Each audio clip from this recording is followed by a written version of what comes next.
Hey there, tech enthusiasts. Welcome back to our channel, where we break down the latest and greatest in Android apps. Today, we're tackling something essential: the best MMS apps for Android in 2025.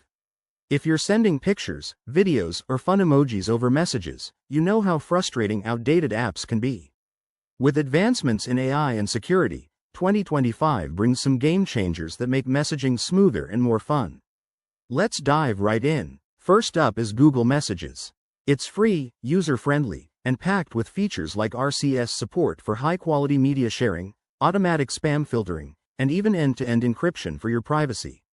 Plus, it integrates seamlessly with your Google account, making it a no-brainer for most Android users.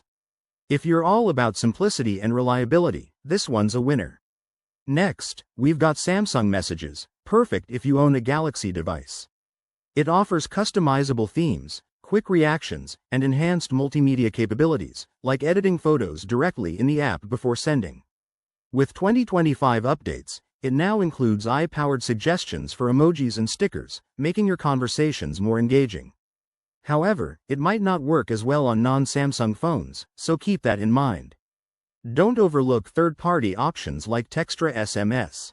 This app stands out for its sleek interface and extensive customization. Think bubble colors, fonts, and even scheduling messages. In 2025, it's added AI features to compress videos without losing quality, saving you data.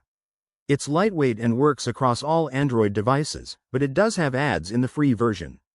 Last but not least, Pulse SMS is a powerhouse for power users.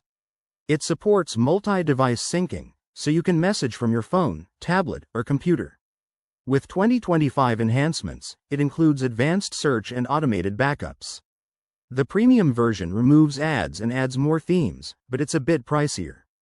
In summary, the best MMS app for you depends on your needs: Google Messages for ease, Samsung for Galaxy fans, Textra for customization, and Pulse for syncing. Give them a try and see which one sticks.